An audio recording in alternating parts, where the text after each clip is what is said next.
Welcome back to Celebrity Radio. It's Alex Belfield back in Las Vegas at one of the newest shows to move to the Stratosphere, which is called MJ Live.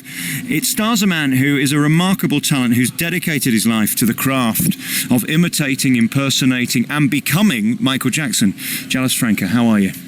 I'm good. How are you, man? Glad to be here, guys. I am delicious. And seeing you in this show is really tremendous because, I mean, you are Michael Jackson when you're on that stage. You become him, don't you?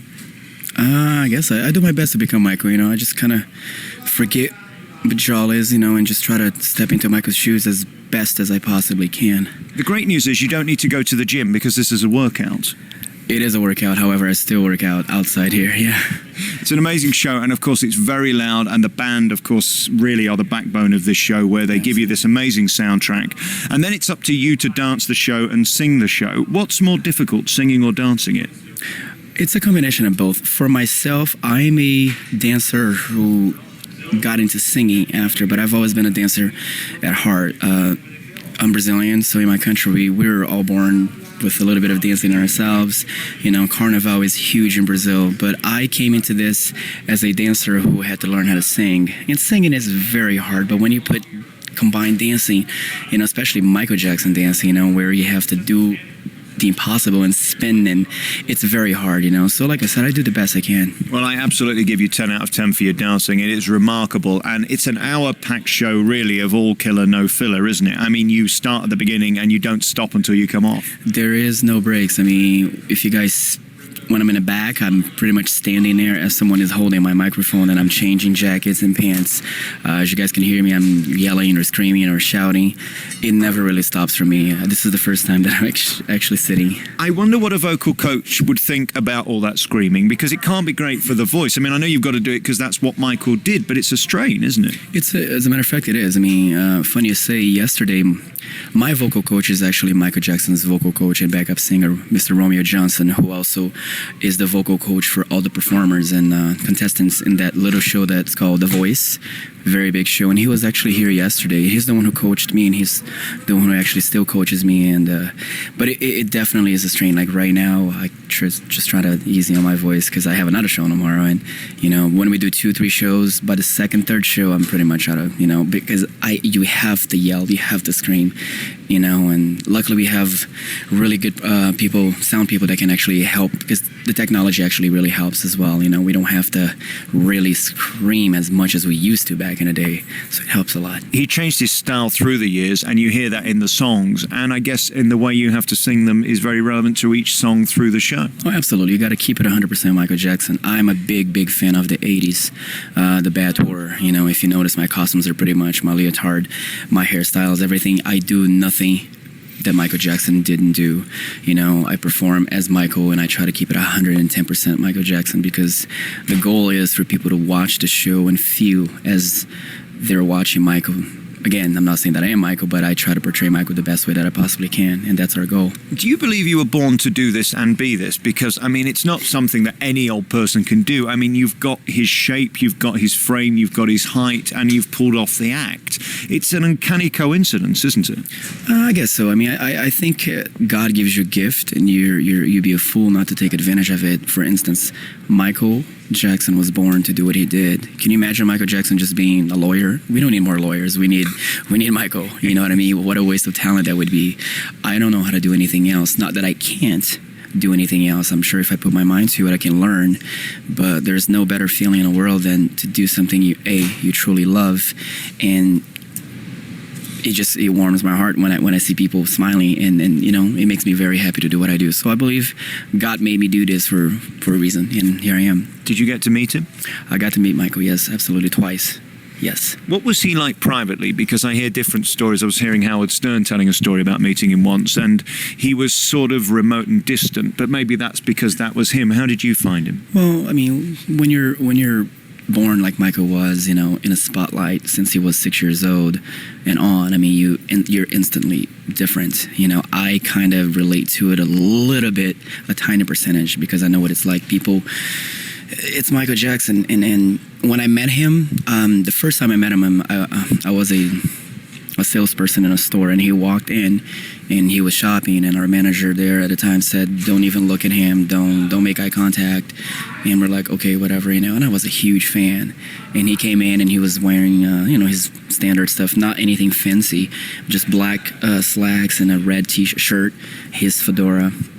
And I was standing pretty close to him. I just couldn't help it but to say something, and I said, hi, I love your fedora. That's what I could manage to say. And he looked up, looked at me, and he just took his hand out and he's like, thank you, what's your name? And then I say, I'm Jalles. And it was a very brief thing, and I looked at my manager and she had the look of like, you're so done. Yeah. And as a matter of fact, as soon as Michael left, I was called up to the office, and I was let go that day. But to me, it didn't matter, because hey, do I keep this job or do I get to be Michael? It was totally worth it.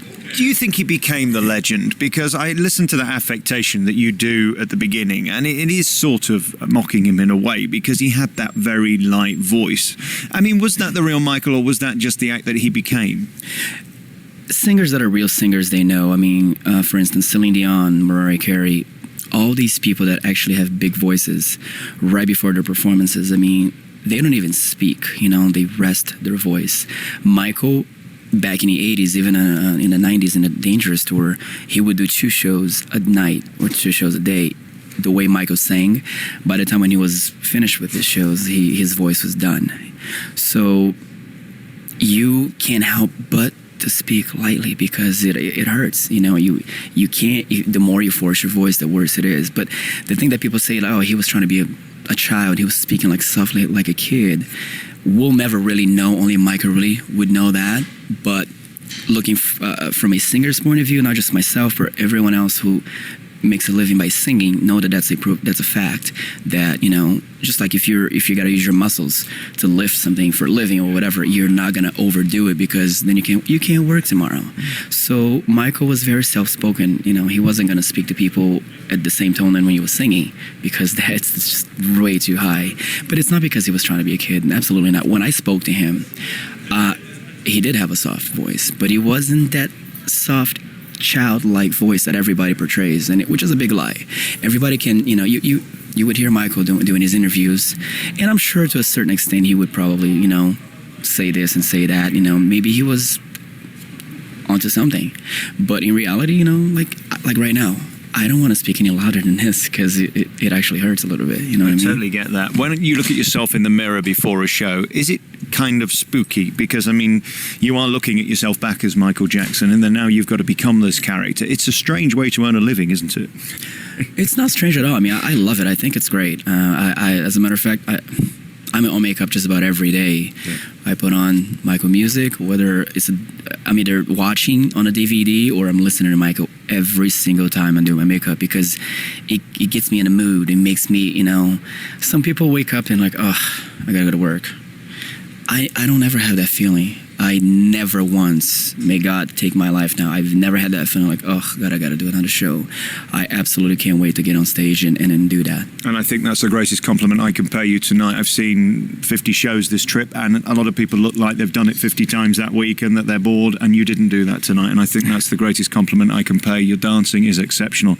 And this show really is fun for anybody who loves his music. I mean, I'm a huge fan, and this sound system really enhances your performance, because the band are great. Absolutely. I mean, it's a team effort, like when people come here and they see Michael, they see myself on stage, this show isn't just about me. It's the dancers, the musicians, even the people that work with us in the back, such as Scott, BB, everybody that it's a team effort. I couldn't possibly do the show by myself. And just like I said, with the technology, yeah, we can sing, we can yell, we can dance, but we need lighting, we need smoke, we need sound, we need the team to make any production come alive. You are exactly what this town was built for, a unique performer who has an exceptional ability to entertain people, and that's what you do. Jalles Franca's here at the Stratosphere at MJ Live. It's on at 7 p.m. nightly. Thank you so much. 7 p.m. nightly, every night here at the Stratosphere Hotel and Casino. And I just want to say hello to everybody at UK. Thank you very much. I love you. And hopefully one day we'll be there. I've never been there. I would love to go one day and just perform for you guys. We'd love to see you. Thanks for your time. God bless you. Thank you.